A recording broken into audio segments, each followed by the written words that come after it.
This is insane. Activision and Bungie have parted ways. Bungie have held on to the publishing rights of Destiny. What is up, everybody? Oh man, I had a different video planned, but we have to talk about this. My eyes have been huge since I read this announcement a few hours ago. So yeah, Activision and Bungie. Looks like the relationship's over, and Bungie got to keep the kid.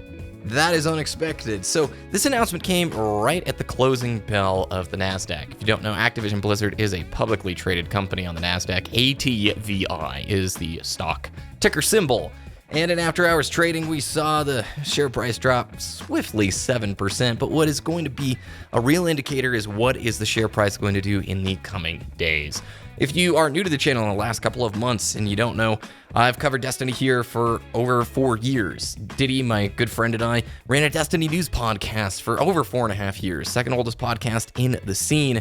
We wrapped it up end of October, but for that podcast, we listened to every investor earnings call for the last 4.5 years. Activision Blizzard does a public investor earnings call each quarter talking about revenue, blah, blah, blah. And I can safely tell you, I do not think Activision thought this parting of ways was in the cards at all. Why? Because the Q3 investor earnings call, most notably, still had them talking about the future of the Destiny franchise, their intent to monetize further, to figure out new ways to monetize the game. This whole unraveling, granted, this video will be a lot of speculation because you're not going to see any news about this, like any real juicy news for maybe months or years to come. I don't think Activision knew this was going to happen. Honestly, I don't think Activision was willingly giving the IP back to Bungie. Here's what I think happened. So if you didn't know, Activision and Bungie entered into a 10-year agreement where you got the publisher, Activision, supplying just juicy amounts of money to Bungie to develop Destiny. And when you have these contracts, they're extremely complicated and it's very airtight. Most of the time, these are things put together with the intent of protecting a legacy of like a franchise or an intellectual property for forever. It is a big deal. So what I think happened is a couple of things. Number one, which I think is the most likely, Activision may have violated the terms of the contract that they had with Bungie. And Bungie may have had the lawyers in wait, just ready to pounce at an opportunity to part ways with Activision. The second opportunity here could be Bungie wanted to forcefully leave and break out of the contract, and maybe there's some back workings going on where Activision's looking at the numbers and saying, hey, the cost of production and the cost of a legal battle over this is not going to be worthwhile to us. We're just going to part ways. I don't think that's as likely.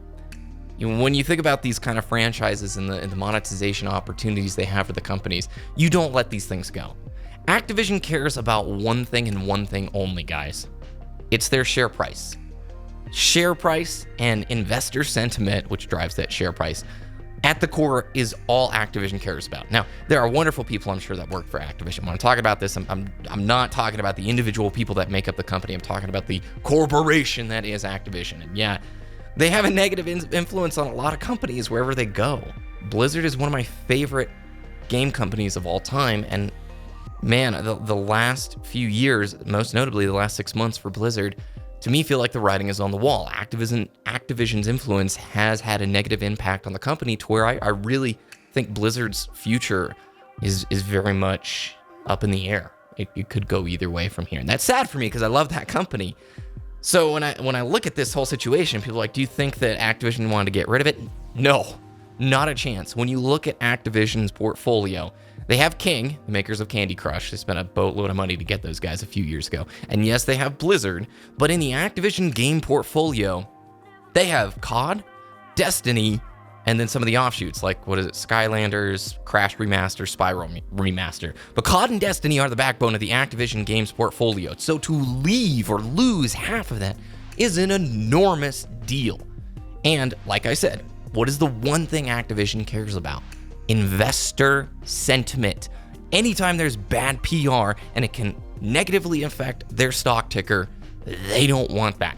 And I'm telling you, I don't think there's a PR person alive that can spin this as a positive for the company, as a positive for Activision.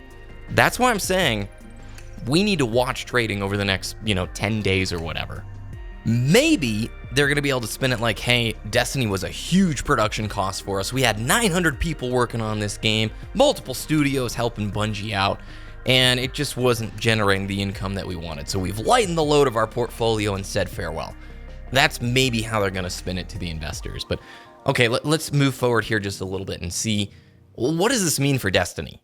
First and foremost. And I think a lot of people right now are cheering in the streets because they're like, yes, Activision is done. Like, we've done it. It's liberated. We're free.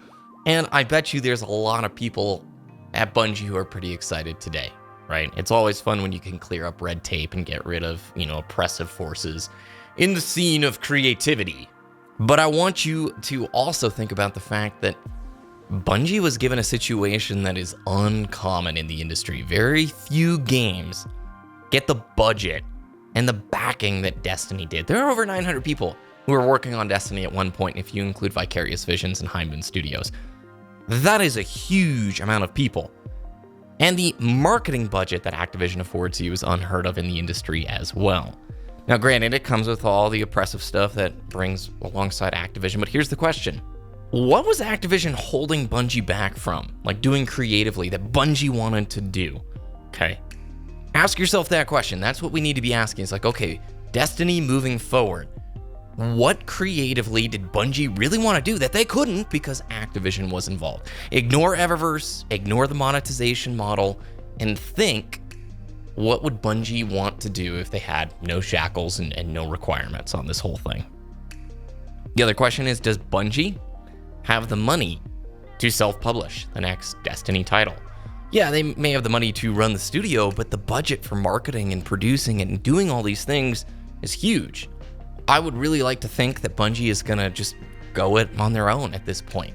And we even know that Bungie had been looking into new IPs and talking about doing new original mobile-based games in China all the way last summer or fall. They were talking about that. So I think the writing has been on the wall for a little bit of time, but the timing of all this is just a big deal. I don't think you're going to see other giant AAA studios divorcing their publishers. I imagine the last few months, Bungie has been lawyering so hard with Activision for this to occur. So, all right, that's my thoughts. I'm blown away. I'm blown away by this. And yeah, I am I'm so stoked, man. I really hope this allows Bungie to do what they want to do creatively. But I also hope that this doesn't cause too much damage for people.